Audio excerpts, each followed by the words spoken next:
What's up, everyone? Welcome to this day in Philly sports history for January 17th, 2003.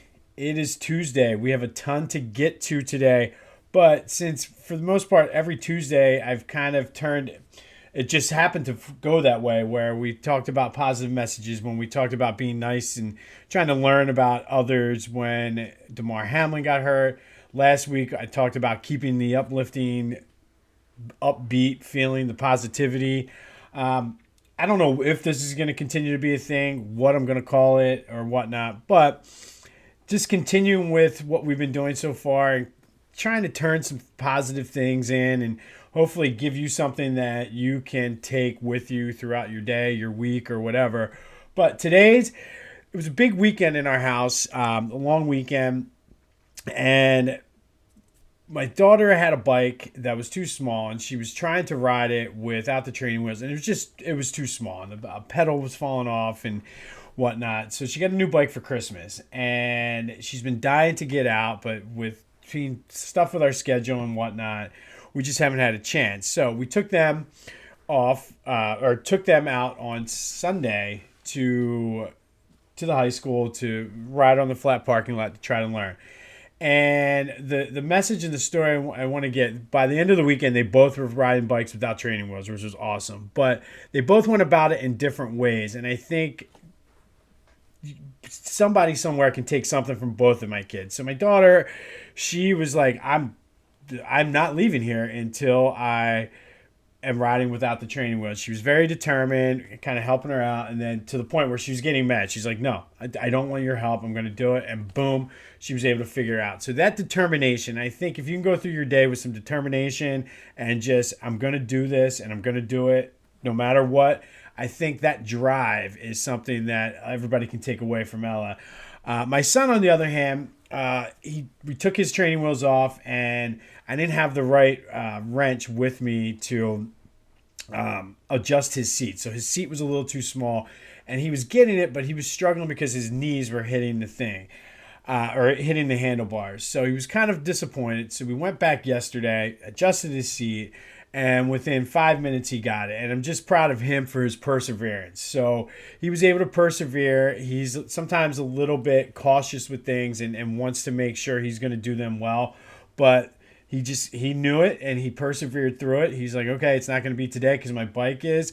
And he was able to get it, and it was great to see them both riding around. So if you follow me on Facebook, you can see the pictures my wife posted them. She was ecstatic. But the message is today is take something from both of my kids this past week and take the determination of Ella, the perseverance of Thatcher, and go through your week and just be determined to have a good week. And when things go bad, persevere through it because the negative times are only going to last a little bit. So there's our positive message for today. Be determined and just persevere through the tough times. All right, now to sports. A lot to get to today. Let's start off with a quick Eagles update. I'm not seeing much on the injury front other than Avonte Maddox. So it seems like Hurts is progressing nicely. Lane Johnson seems like he's going to play. Gardner Johnson, Josh Sweat. Everybody seems in line to play. Maddox is the only one that I haven't heard anything about. So I'll see what information I can find on that tomorrow. The spread opened up at 7.5 points, which I think honestly is a lot for a division game. And I feel like this is going to be a close game. And I don't know where the 7.5 is coming from unless they're still trying to find the right number. A lot of people are picking the Giants, which I think plays into this Eagles team fine. Like, we've been getting doubted all year. Oh, the Cowboys are better. Oh, this. So I'm not concerned about the experts picking the Giants. It's a division game, so it's a toss-up. Look at what Miami did with Buffalo. I mean, it's going to be a close game. It's the playoffs.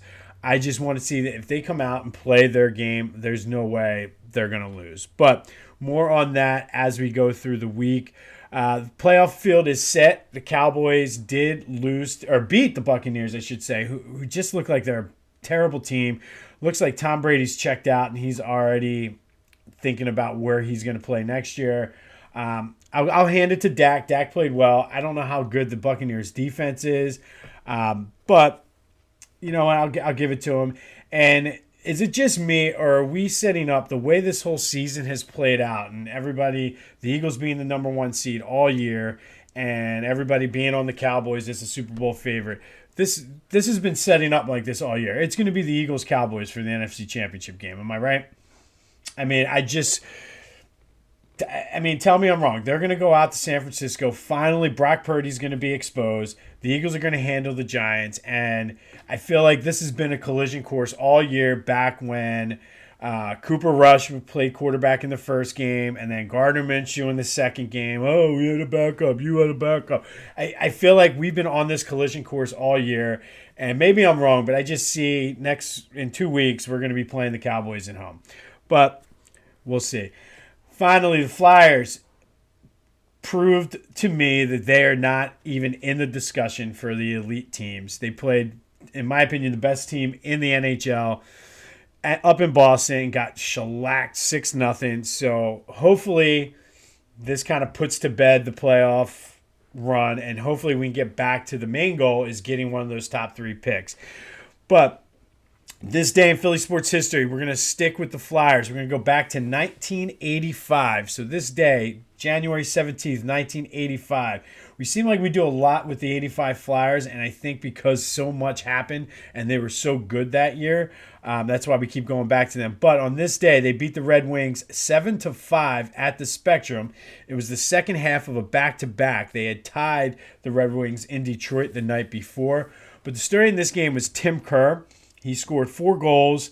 They were down 1-0. He had his first 3 to give them a 3-1 lead, and then ultimately led them to, they had a 5-2 lead before allowing Detroit to come back into it. But doing some of the research, Tim Kerr was a pretty decent player for the Flyers. He's in their Hall of Fame and pretty decent. I might be underselling him. I apologize to the Flyers fans out there. I think what happened with him, a lot like Hextall, injuries and just different things kind of caught up with him. But he holds the NHL record for most power play goals in a season. He has the most power play goals in a playoff game with 3 in the same period. He has 20 career hat tricks, 17 of them in the regular season. Scored 4 goals 5 times. Scored 50 goals for the Flyers 5 times. He does hold the record for the quickest amount of time to score 4 goals. He scored 4 goals in 8 minutes and 16 seconds in the 85 playoffs. And like I said, that 85 Flyers team was just amazing. It's just they lost to Wayne Gretzky, Mark Messier, and that ridiculous Oilers team. But injuries did cut his time in the NHL short. He had the potential to put up some ridiculous numbers, but unfortunately, he's not. He's one of the guys too that there's always talk about who's the next number the Flyers are going to retire, and his name always comes up. And I don't know if based on what sort of, it's been some time now, and there's some other players that have come after him or will be coming up that I don't necessarily think they will, but Tim Kerr was one hell of a Flyer. He's in their Hall of Fame, holds many of their scoring records. He was just a beast. He just couldn't stay healthy. He had shoulder injuries. It just made it hard for him. But had he been able to stay healthy, could have been one of the best scorers in NHL history. But he couldn't stay healthy. But on this day, back in 1985, Flyers beat the Red Wings 7-5. Tim Kerr scored 4 goals. We will have more on the Eagles-Giants as the week progresses. Like I said, send me some messages. Put some comments in. Is it going to be the Eagles-Cowboys? Because that's kind of what I'm seeing now. And I should have seen this all season, just the way the two teams have been kind of on a similar path. But remember, go through your day.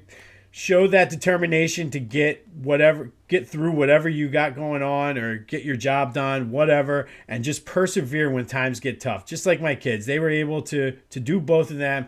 Boom, now they're riding bikes and they're already asking when's the Tour de France. Just kidding, kind of. But go, have yourselves a Tuesday, and until next time, I'll see you when I see you.